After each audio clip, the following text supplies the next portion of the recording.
ഉത്സവകാലങ്ങളോടനുബന്ധിച്ച് April മാസം മുതൽ കൂടുതൽ ആനുകൂല്യങ്ങൾ എത്തിച്ചേരും. സംസ്ഥാന സർക്കാർ പ്രഖ്യാപിച്ച വിഷുവിനോടനുബന്ധിച്ചുള്ള ആദ്യ ഗഡു പെൻഷൻ വിതരണം ആരംഭിച്ചതിന് പിന്നാലെയാണ് വീണ്ടും സന്തോഷ വാർത്ത എത്തിയിരിക്കുന്നത്. വിഷുവിനോടനുബന്ധിച്ച് സംസ്ഥാന സർക്കാർ പ്രഖ്യാപിച്ച പെൻഷൻ തുക ഇതുവരെയും ലഭിക്കാത്ത ഗുണഭോക്താക്കൾക്ക് തിങ്കളാഴ്ച മുതൽ കൈകളിലേക്കുള്ള വിതരണം സജീവമാകും. വിവിധ സ്കീമുകളിലായി പെൻഷൻ തുക സ്വീകരിക്കുന്ന 27 ലക്ഷത്തോളം വരുന്ന ബാങ്ക് അക്കൗണ്ടുകളിൽ തുക സ്വീകരിക്കുന്ന 200 മുതൽ 500 വരെ കേന്ദ്രവിഹിതം മുടങ്ങിയിട്ടുള്ള ഗുണഭോക്താക്കൾക്ക് തുക എത്തിച്ചേരും.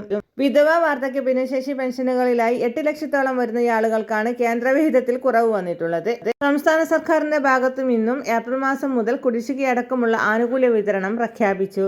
ഏപ്രിൽ മാസം അവസാനത്തോടു കൂടി ഗുണഭോക്താക്കൾക്ക് കുടിശ്ശികയായിരിക്കുന്ന സാമൂഹിക സുരക്ഷാ പെൻഷനിൽ ഒരു ഗഡു കൂടി അനുവദിക്കുമെന്ന് ധനവകുപ്പ് നേരത്തെ തന്നെ വ്യക്തമാക്കിയിരുന്നു.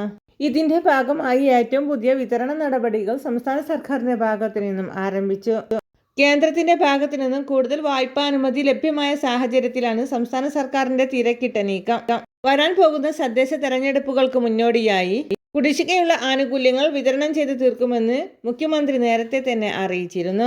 കുടിശ്ശികയായിരിക്കുന്ന 3 ഗഡു ക്ഷേമ പെൻഷൻ തുക 3 ഘട്ടങ്ങളിലായി വിതരണം ആരംഭിക്കുമ്പോൾ ആദ്യ ഗഡുവായ 1600 രൂപ വീതമാണ് ഏപ്രിൽ മാസം അവസാന വാരത്തോടു കൂടി ഗുണഭോക്താക്കൾക്ക് എത്തിച്ചേരുക.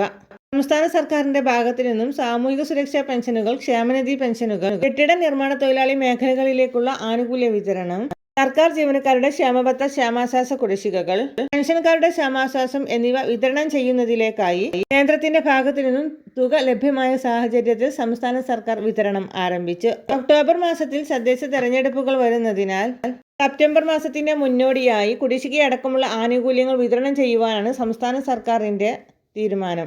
തദ്ദേശ തെരഞ്ഞെടുപ്പുകൾ വരുന്ന ഒക്ടോബർ മാസത്തിന്റെ മുന്നോടിയായി ജീവനക്കാർക്ക് ശമ്പളത്തിലായിരിക്കും ക്ഷേമബത്ത അനുവദിക്കുക. പെൻഷൻകാർക്ക് സെപ്റ്റംബറിലെ പെൻഷനോടൊപ്പം സമാശ്വാസവും ലഭിക്കും.